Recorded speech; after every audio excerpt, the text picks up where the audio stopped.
This is the You Winning Life Podcast, your number one source for mastering a positive existence. Each episode will be interviewing exceptional people, giving you empowering insights, and guiding you to extraordinary outcomes. Learn from specialists in the worlds of integrative and natural wellness, spirituality, psychology, and entrepreneurship, so you too can be winning life. Now, here's your host, licensed marriage and family therapist, certified neuro-emotional technique practitioner, and certified entrepreneur coach, Jason Wasser. Today's guest is Treveal C.W. Lynch. He is a self-worth specialist and author. He's a certified personal trainer, ordained minister, mentor, motivational speaker, and author of The Corridor to Confidence.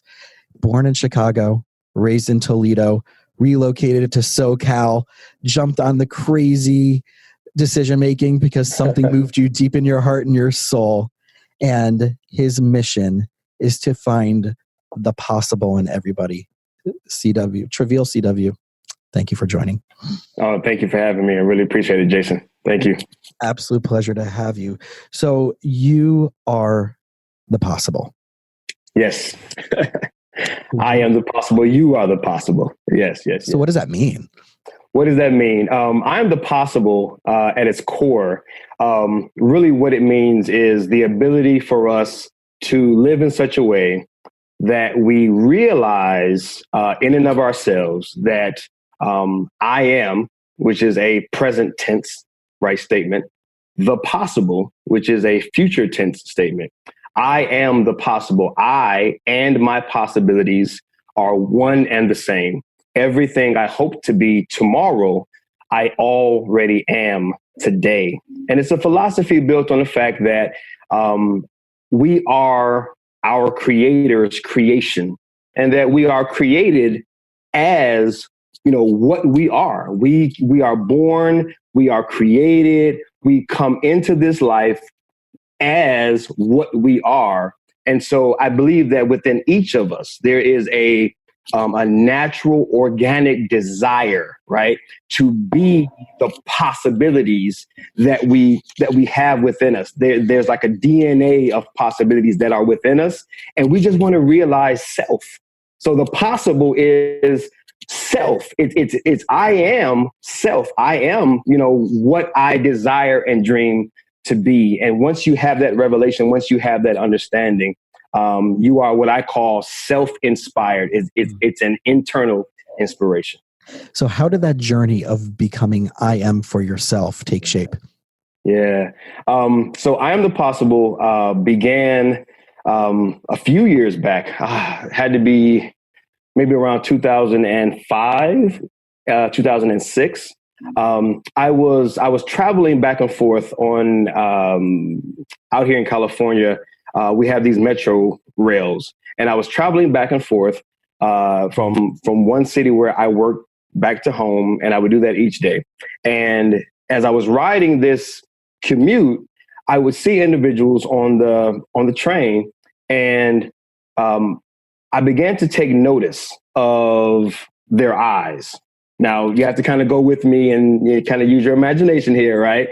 And I'm very outside the box, but I love to use my imagination. So anyway, I'm people watching, I'm observing, and this is just my truth, right? I looked into their eyes, and day after day, week after week, their eyes were telling me a story. Their eyes were, in a sense, speaking to me. And what I heard, the revelation that I got while I was observing them was, I really want to like myself, but not like this. And that was a phrase that kept coming up. I really want to like myself, but not like this. And what I got from that was this revelation where there was this human heart that desired to appreciate, to accept, and to, as I say, approve of themselves, but they were being held hostage by their current condition and their current situation. Thus, this spark of revelation is I am that which I desire. It was almost they were imprisoned by their current state. So they weren't able to give themselves permission, right, to be the possible or to live this phenomenal life, because they were saying to themselves, listen, I would love to be this great individual, but because my circumstances don't line up with that reality, I'm not going to allow myself to enjoy that realization of myself. And so one last thing about that was, it kind of all came to fulfillment when I was asked to give a message at my church. And I began to study the life of Gideon out of the book of Judges. And I won't go deep into it, but there was a phrase where the angel of the Lord came to Gideon. Gideon was down in a wine press during the season of battle, hiding out, right? Threshing wheat, right? Where there was no wind. So obviously he was hiding out. And so in and of himself, he was this coward. He even went on to say that that my family, we're the least of all man, and I am the weakest even of my own clan. Well, the angel of the Lord came to Gideon and he addressed him as, you mighty warrior. He said, you're a mighty warrior. Now that's what his creator said and saw of him. But Gideon's perspective of himself was, I'm the weakest of my clan. How could I possibly go to battle? So to summarize that, it's this idea that we are that mighty warrior. We're all that mighty warrior, but we may see ourselves as the weakest of our family, or the weakest on our job, or the weakest in our community. But the truth is, you and your possibilities, they're one and the same, just as Gideon's possibility of being a mighty warrior was something that he already was. The one of the many beautiful things that I just heard you say is the fact that people are waiting for permission to actualize their potential. And my mission statement of my therapy and coaching practice is to minimize stressors so that one can maximize their potential. And I find that many people are waiting for external permission in order for that to happen. Wow. And like you said, when you were sitting there and you were watching and you were observing this and you had that revelation, and sometimes in the generic terms, we talk about it like trusting your gut, right? Yes. Something speaking to you, right? And we use that term in the non-spiritual sense of the trust your gut, right? As a therapist, I believe that like when someone has anxiety or stress and it starts provoking emotional challenges in them, that there's some unfinished business or some message that stressor is trying to teach them. But by going and dumbing it down right? I mean, obviously, if something is needed for its severest, meaning medication might be needed down the road, but if they dumb it down, they water it down and they don't learn the message, the problem will never get solved and they're never going to reach their truest potential. And I think that goes back to that 2-step of one, learning how to hear your own message, right, of your purpose and that we need to bring into the world. 2, stop waiting for permission for someone else to give you that step to do it.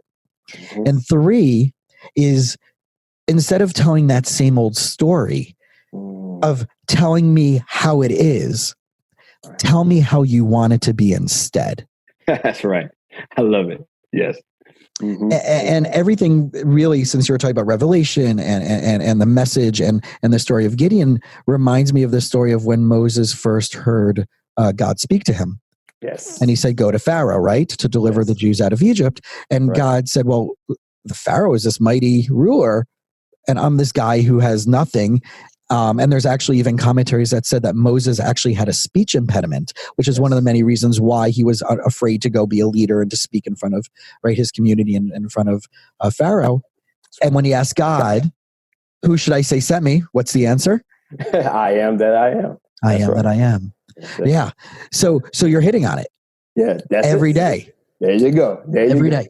So let's talk about your personal, right?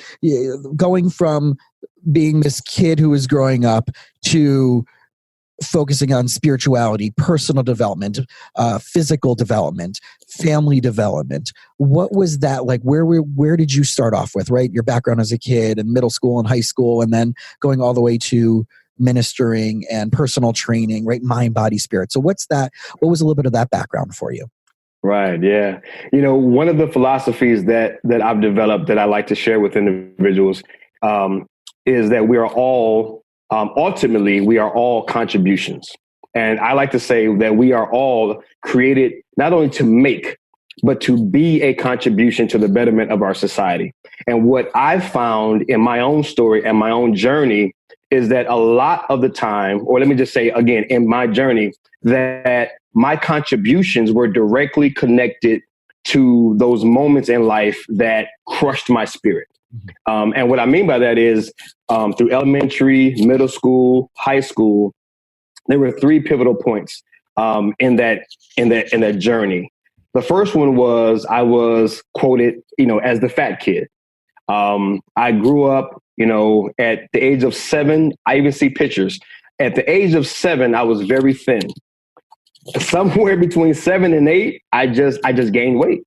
And I began to be ridiculed and bullied and made fun of because of the weight that I carried. So I was the fat kid. And many people can relate to the bullying and, having their self-esteem just crushed because of something that they can't control, right? From there, I grew up without a father, being in my home, my mother addicted to crack cocaine and cheap wine, alcohol. So because my mother was still in the community, I was picked on, I was made fun of because of her condition and because of her dependencies. And then going on in some of those later years, when I was 18, I was given in my community, I was given a full ride to college. But by this time I had been, smoking marijuana for years, and I was addicted to marijuana, let's just be honest. And I wasn't showing up for class. And I remember a pivotal moment when I came home one Saturday morning. My grandmother had a letter in her hand. She met me on the porch where I grew up. And she said, Treveal, you've got two choices, right? This letter tells me that you've not been going to class. You got two choices. Your first choice, you can stay here and start going to class and get your education. It's free ride. Or number 2, you can get out. Right. And grandmother loved me, man. She raised me, God bless grandma. But I chose to get out. OK, so I chose to leave. And listen, man, when I tell you, Jason, 7 days later, man, I'm talking 7 days later, my clothes were in garbage bags on my front porch. And for the next 2 years, I was this house hopping, homeless, just nomad, man. I was just in the streets, sleeping where I could. And at my lowest point, I was sleeping in a roach infested apartment building. And my T-shirt became my pillow. I share those stories because they not only broke my spirit, they not only crushed, any self-worth and self-esteem that I had, but it led to, if I can share this really quickly, it led to the most powerful moment that led me to personal development, self-worth, my mission statement. Okay. During the time that I was homeless, again, back to the marijuana. Marijuana just kept getting me in trouble, man. But I had purchased an ounce of marijuana. I was on my way. I was in the backseat of a car, and we were driving back to what we call the hood, driving back to the hood. And the driver said, listen, I gotta, go to the restroom. Let me stop off at this house. So he pulled into this alleyway. And no sooner than the driver got out the car, 2 gentlemen from either side of the car ran up and they put guns to my head.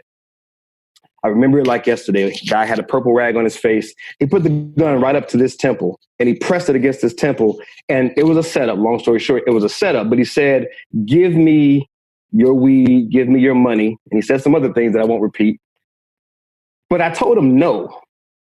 With a gun to my head in the hood, me realizing in that moment, this was a setup. Because how could you know what I had so explicitly? But he had this gun in my head and he said, give me what you got. And I told him no once. He pressed it against my head. He asked me again, told him no again. The third time I said no, I heard that sound. Now, I don't know if you've ever had a gun put to your head or if you know someone that had a gun put to their head, but there is a very distinct sound when the hammer gets pulled back and it pops on the side of your head. Now, I don't know what prevented that bullet from coming out. If it was a miracle of God, got jammed, I can't explain it. But this is what I can explain. Looking back at that moment, I realized that I was willing to give my life. I'm 19 years old. I was willing to give my very life for, at that time, $120 bag of marijuana. That's all it cost me. And let's be honest, man, I was going to leave from that situation and just go home and smoke it. And that's actually what I did, because I didn't give it to him. The guy jumped back in the car. We sped down the alley. They dumped me out in the middle of the street. I ran home. But all I did was smoke it. It was here 1 second, gone the next. And I was willing to give my life for that. So looking back at that, I understand the pain and the hurt and the misery of being so worthless to myself that I was willing to trade my life for something that cost me $120. And I had a pocket full of money, money in my other pocket. So the realization that this was something that I was going to smoke and be gone, or I could have given it to him and I could have just replaced it. But I said, no, you can take my life. You can blow my head off because I have zero value in and of myself. So that's what got me to this point. And that story repeats itself no matter a person's background, no matter a person's experience, that we choose, unfortunately, unconsciously many times, to be in the comfort of stuckness because that's what we know. Yes. Wow. And then neurologically, we literally create neural pathways that will then allow us to only see the reality that aligns with that, right? So when they talk about the law of attraction world, it's very neurological based. The more we tell a story, the more we feed a story, the more we focus on those things that we choose as priorities, is the more of what shows up. And we can't get different because we're not going to recognize that which that is different than that. And we create that groove in the record, right? Right. So you're just sharing like how stuck you were because, right, it sounded like as much as you wanted to do differently, the priorities were the priorities that which were for you at that time. That's right. Right. So when did that switch? When did that start to change? So that changed as I write about in my new book. I have a new book called What is Enough? And there's a chapter in that new book called Sunday Morning. And the Son is not S-U-N, but it's S-O-N, as in the Son of God. But it's called Sunday Morning. That's the chapter. How it all changed was I was brought up on charges for grand theft. Now, at that time, I was living in Toledo, Ohio. So grand theft carried a sentence of 7 to 15 years. Okay. My girlfriend, my wife today, but my girlfriend at the time, she was pregnant with our first son. And they caught me, man, caught me red-handed. I did it. I was wrong. But I went to jail for it. And it's a Sunday morning. It's over the weekend, so I'm not going to see the judge until Monday. Sunday morning comes and the bailiff comes down the hall and he says, hey, anyone who wants to get out, anyone who wants to have Sunday morning service, we've got a church representative here. You can, come on out, have service. Well, all I was thinking was I need to get out of this cell because I'm tired of staring at these walls. Let me go. Went to this service and they told me a story, man. They told me a story about this man named Jesus. And I listened to the story. I listened to, the things that they were sharing. Now, this is funny because to this day, I don't remember one word that they said. I was spaced out. I just know that I was at the lowest of my low, right? Remember earlier, I said that I didn't have my father in my life. The last thing that I wanted to do, even though I was doing bad in the streets, the last thing I really wanted to do was to repeat that cycle for my son. And so all these things were going through my head. And so they said, if you want to accept this new life in Christ, this new life in God, raise your hand. And without me consciously knowing that my hand was moving, man, my right hand just flung up in the air. They prayed with me. My pastor at that time for my church, he came. He got me some representatives. I confessed to the crime. We worked it out. I got released. And the way that things changed was for the next 2 years, I served in my local church there. Then we moved here to Southern California on an act of faith to come and to start this new church here. Not even a year into being here in California, I was asked to give a 20-minute message on the life of Jesus. So I shared this quick message, about 15, 20 minutes, and I'm up at the front desk packing up my bags after I've shared. And this pastor at the time, he's since then passed away. But he came up to me and he put his hand on my shoulder and he leaned in and he said 5 words. And I always say there's 5 words can change your life. He said 5 words to me. All he said was, Treveal, you are a teacher. And I had never heard this term. I didn't know what a spiritual gift was. I didn't know what operating as a teacher was. I wasn't ordained. I had no clue what was going on. But something triggered within my spirit, man. Something triggered within my gut, and it made sense, right? It just felt right when he said, you are a teacher. And so from that moment on, I had a sense of what I was. And learning what I am has completely changed my life. Whether it's what I am on a natural level or what I am on a spiritual level, that began the journey of this self-realization that I am something that has been created for a purpose and for a will. And what I am is something spectacular. I don't have to wait to become this. I don't have to earn becoming this. I don't have to impress anybody to become this. I am this. So again, much like Gideon, you are the mighty warrior. You don't have to become anything. It's what you've already been. So that's what lit the fire in me. 18 years later, 19 years later, I'm still teaching. I'm still sharing. I'm still speaking. I'm still writing. I'm still a teacher. And that's what lit the fire, man. That's what started it all off. So how much would you credit those 5 words of a mentor, of a role model, of someone who you knew, or maybe you didn't know, maybe even cared more about you than you might have about yourself at that moment? Yeah. Allowed you to shift from resistance mode to receptive mode?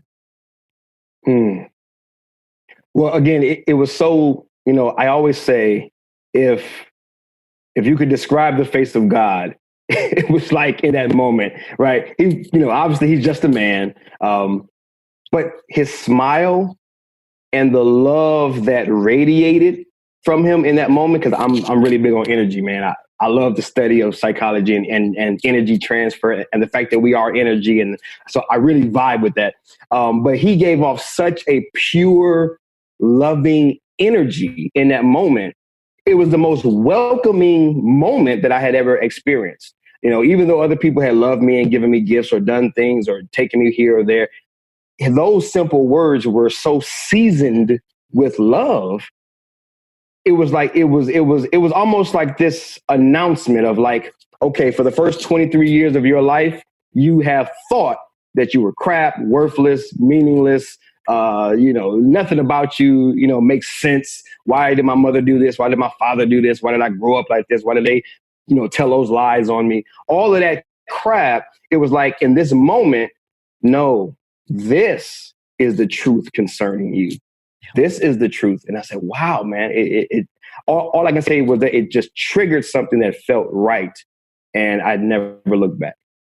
So in addition to everybody listening out there going and getting your new book, which I'm sure, right, all the secrets of the success to getting this, right, the formula's in there. It is. Yes. What can you share that maybe it does relate to that moment? And it sounds to me like that person broke through your lack of confidence and your self-defeating thinking in that moment. Mm-hmm. Mm-hmm. How can we implement that by ourselves when we might not have that resource in our life? Or we have those resources, we make the choice to not tap into them, right? And I think that's part of the story. And I hear that from a lot of my clients. Well, I don't know where to go. I don't know who to talk to. And I share my favorite example of the first dream team, right? Of the Olympics. Okay. Right. The first year that they allowed the professional athletes from the NBA to play. Right. So if you can create your own dream team, who would that be that you would bring into your life? And they're like, well, I don't have the money to access that. I'm like, I didn't say you have to know them personally. That's right. We got the internet now, right? That's right. These people out there can be your coaches. They don't have to know who you are for you to take their wisdom and their, right? So if you were to break up your life into your 5 most important priorities, right? The 5 categories of your life that are most important to you, right? If it's health and spirituality and family and business, whatever it is, who are the best people out there, whether you know them or not, that you can life hack and just do what they're doing and reverse engineer it for yourself, right? As it makes sense for you. what are some of the key things that you have found as a teacher, as a guide, as a person who helps people find their own revelation of self, which we're going to get more into in another moment. But what are some of those key factors that you would like to say, hey, this is how you can do this at home? This is, once you finish listening to this episode of the podcast, here's what I want you to do. Oh, awesome. Awesome question. Thank you. Cause I love to share this. This is the man, this really gets me excited because I love when people want to improve and people want to change. I'm the Possible actually is a self-development company. And it's founded on the idea that the greatest form of self-development is self-discovery. The greatest form of self-development is self-discovery. So this all ties back into what I was sharing earlier when Pastor Eric was his name. When he said to me, Treveal, you are a teacher. The fact that I had never gone to seminary, the fact that I had never gone to college, the fact that I had never been mentored by a great speaker or a great orator or a great teacher of any kind, the fact that it was innate, it was organic, that they would just say, hey man, share on this message, and that I could in the right way, let me say this in the right way, I could perform at such a level that he could see it, said that it already existed, right? So we don't have to invent self, so to speak. It's discovering self. It's discovering what's already there. So I like to put it in the framework of, think of yourself as an ocean. There's only so much going on the surface. There's only so much going on. A dolphin might pop his head up and you might look at that dolphin like, oh, wow, amazing dolphin. Or a shark might come by and you look at his fin and, oh, my goodness, but there's only so much going on at the surface. The treasures of an ocean are beneath. It's at the bottom. It's what's covered up. It's what's hidden. It's what no one else normally sees or gets to behold or partake of except for your creator, because he knows what he's put inside of you. And so I like to say, use your imagination. That's another big one. I always go back to that. We have to start to use our imagination in life a bit more. We're a little bit too vanilla kind of in life. I like to put some color back in life. I say self-observe. That's rule number one. Self-observe. I like this concept of learning to behold life. For example, if you were to go outside, and this is almost like what I would share with someone. If you were to go outside right now and pick anything, a tree, a flower, anything that doesn't move, and sit and behold it. Sit and look at it, watch it, study it, be quiet with it. Allow it to impress upon you its beauty. Without you judging it, without you naming it and claiming it and judging it and making it something that you already know about. So it's more of a regurgitation of thought, but you actually look at it and allow it to speak to you, you would see rare beauty that otherwise you would have never noticed. Well, we get to do the same thing with ourselves. So like you said, if I'm sitting at home doing this myself, I can start to self-behold and I can quiet myself. That's another big one in our society. We're not very quiet. We're very hustle, bustle, grind, beast mode, balls to the wall, get it, go. And that's keeping us blind to our own beauty. So it's this idea of quieting oneself, meditating in oneself, and just observing, what do I do well? What has no one ever taught me to do?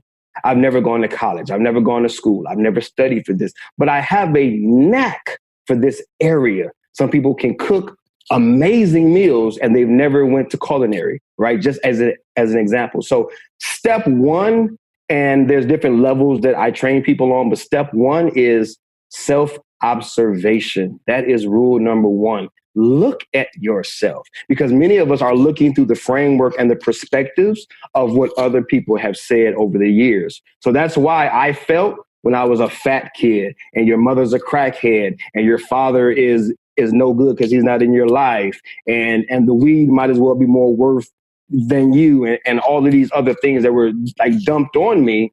I was working and seeing myself through that framework.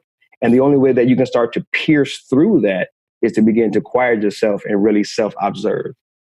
So that reminds me of a really, really powerful story. And it's one of my favorite stories about this person who goes to a guru. And the guru says, well, I want you to meditate for 5, 10, 15 minutes, whatever it was, a day. And the person's thinking, and he goes, are you sure that's going to solve my problem? And the guru goes, yeah, I want you to commit to this.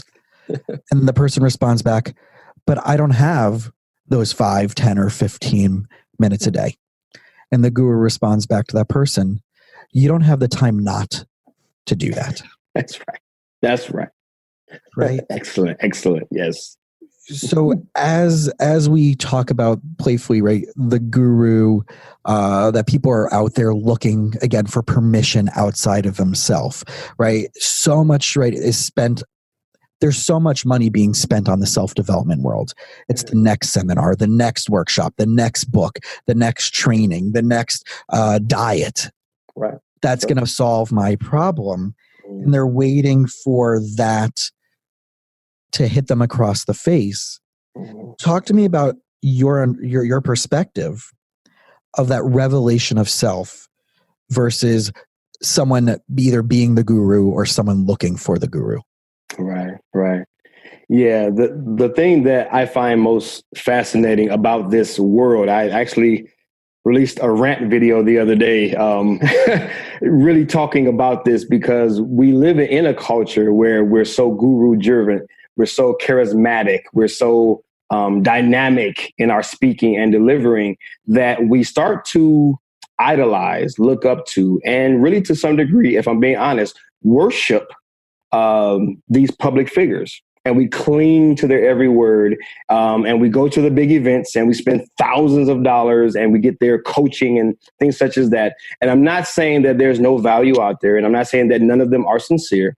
I'm just saying that from the learner's perspective, that in my journey and my experience, I've learned more about what makes a true difference in my life from the quiet, still observations of self than I ever have of being at a big event or listening to a motivational speaker. Motivation is a start. It's like a key to the ignition of a car. It definitely does get you going. It definitely does tap in and trigger some things. But what I like to specialize in is sustainable solutions. Sustainable solutions. And systems don't sustain, right? Systems, they don't, because systems will at some point fail you. They all break and they all fail. And I think that goes back to what we were talking about in our pre-conversation about in my training as a marriage and family therapist, the field that, what makes this field different than the average therapy or counseling field is that we base our work and our thinking on systems theory and cybernetics, which is all about the interactions of parts of a larger system and recursive patterns and homeostasis, right? Like a thermostatic regulation that someone in a family dynamic or relationship dynamic will trigger something to go on, right? And then everybody else tries to balance it out. And there's this idea of what's the difference between different types of change and what makes change successful and a radical possibility for someone. And I learned, and this is kind of what I share with my clients, is the difference between a first order change and a second order change. That first order change is a New Year's resolution. Right. I'm going to go out and I'm going to join the gym and I'm going to go 3 times a week. And they may do that for the first week or two. And then, as you know, right, especially from part of your world, how fast does that burn away, right? And that's just a behavioral change. First order change is a behavior change. If I change my behavior, if I change what I eat, if I change the alarm clock to half hour more, maybe I'll get up and I'll accomplish what I want to accomplish. The second order change is changing the belief behind it. So I like sharing this idea with everybody, which is the problem isn't the problem. It's the belief that you have about the problem Yes. That's a problem. So, I love it. right. So for example, someone who wants to lose some weight, like I need to lose specifically 15, 20 pounds. I need to eat healthier. That's focusing specifically on behavioral things. And the people who can stick to that with regimen, with not going out or eating what they want to eat, that will eventually fade away unless they're so determined and they're so type A and they're so right. Accountability helps. That's right. Mentorship helps. Mm-hmm. But the real way to solve that is that second order thinking, which is what's the lifestyle as a whole? That's right. That would be a result. In other words, I'll get that goal as a result of doing everything differently. So for me, as I shared with you before, is like I want to run 6 half marathons in the next year. Mm-hmm. As a result of that, I'll be more in touch with a community that has lifestyle and mindset and self-awareness and self-care and diet as a result of a higher level thing. So by the training and by committing to that, I'm going to have these watered down, trickle down effects. That's the second order, right? Thinking about how to solve the problem differently from a different orientation. What is your biggest insight about how to do that differently from where you're sitting? Instead of, again, that motivation, right? And I love, everybody needs a tune-up. Yes. Everybody does need to go to these self-development workshops, whether it's a Tony Robbins or listening to Gary Vee or popping on Ella or Oprah, right? Brene Brown and the vulnerability stuff. We need those to be consistently in our routine. Right. But like emotions, we're not always an emotion.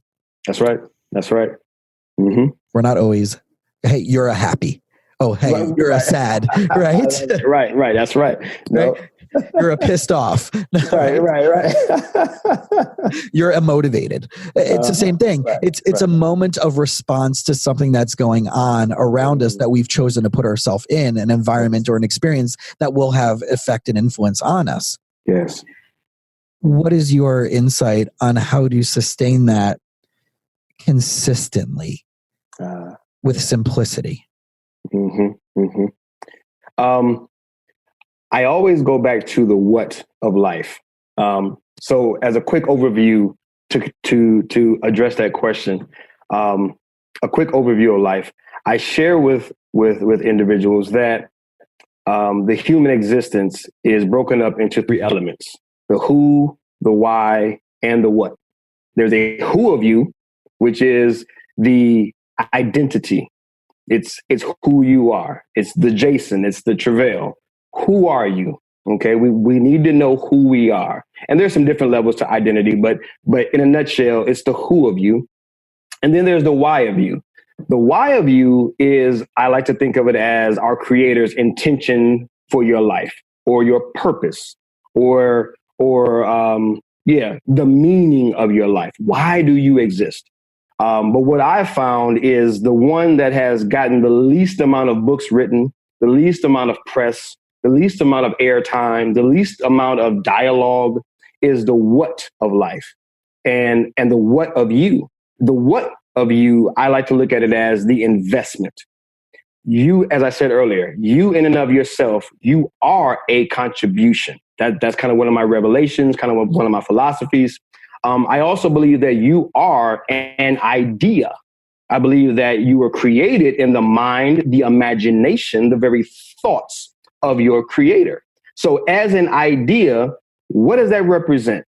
That represents a solution to a problem or an answer to a question. And so how do you sustain it? What's the sustainable solution? I like to look at it as, what is the inspiring image? Because when we go to these motivators, when we go to these big rah-rah events, what we're tapping into emotionally is a preview or a picture of what we most desire to be.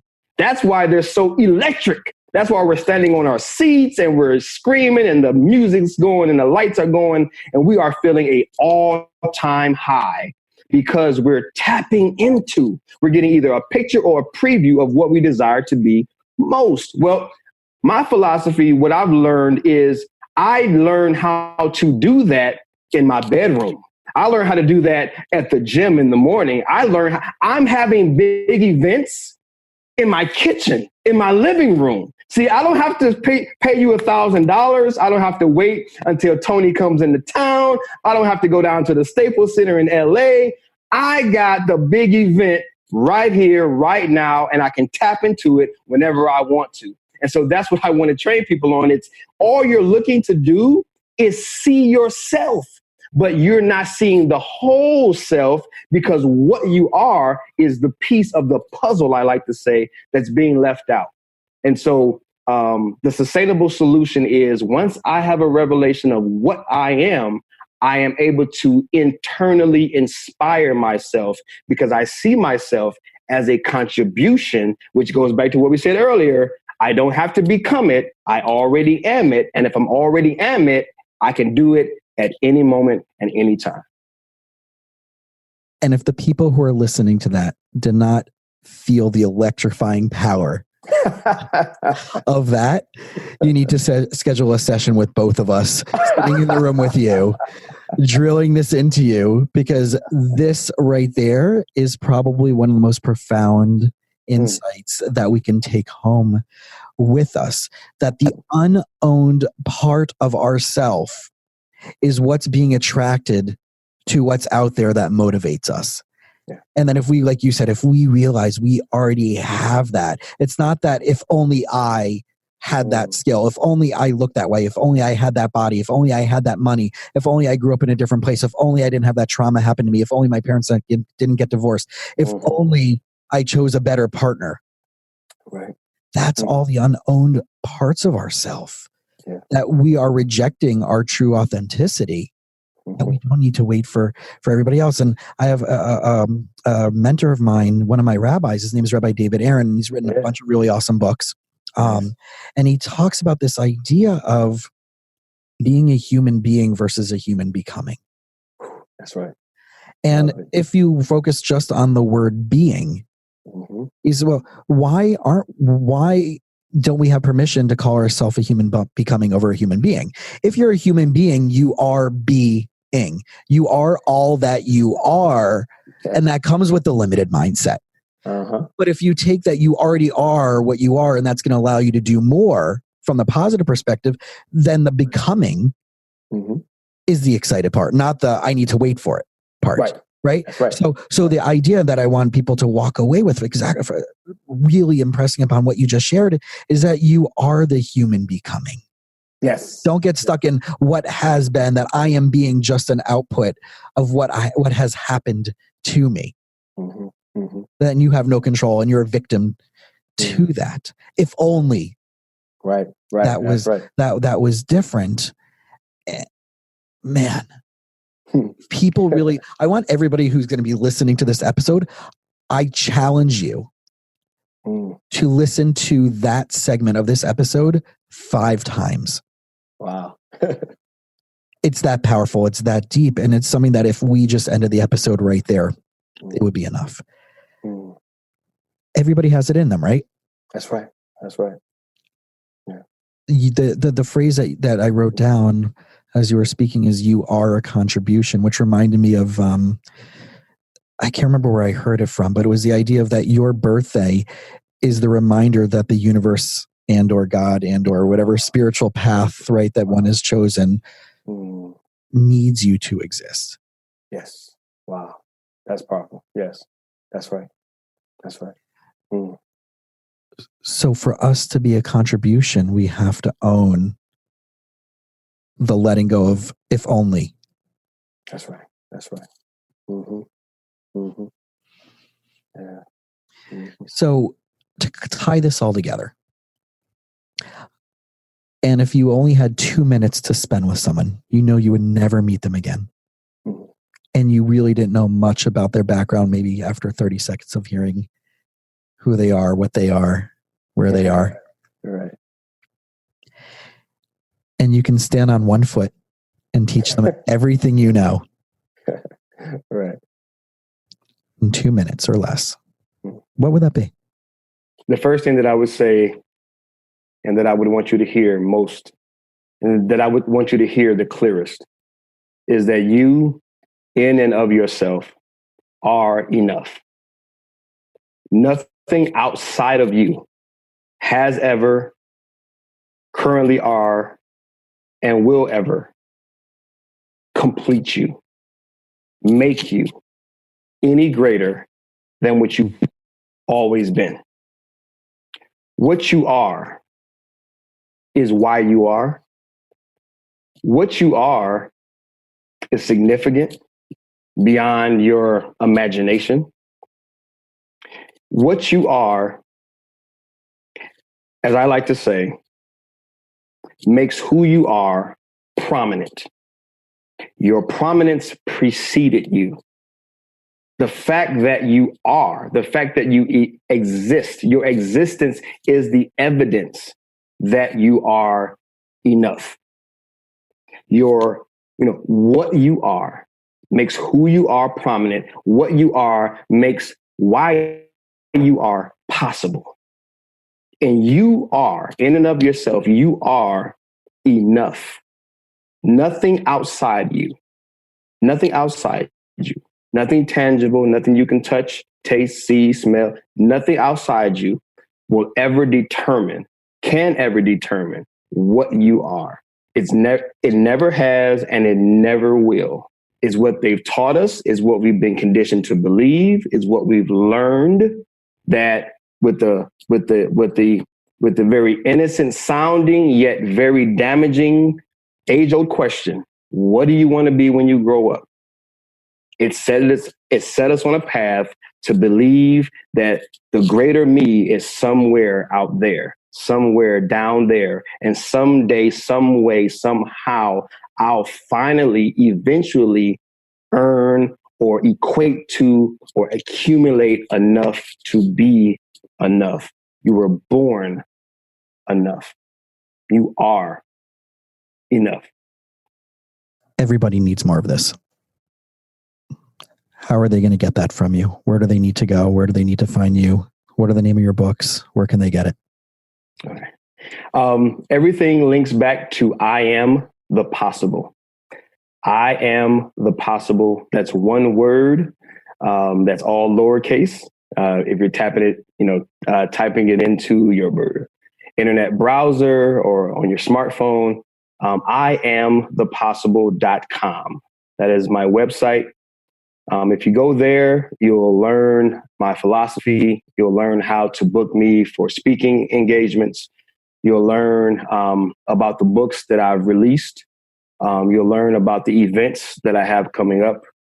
Everything will link back to iamthepossible.com. If you're on Facebook, Instagram, Twitter, YouTube, it's all the same. I Am the Possible. One word, all lowercase. And it's not I am possible. It's I am the possible. That's very important that we keep the in there, because it's what you are.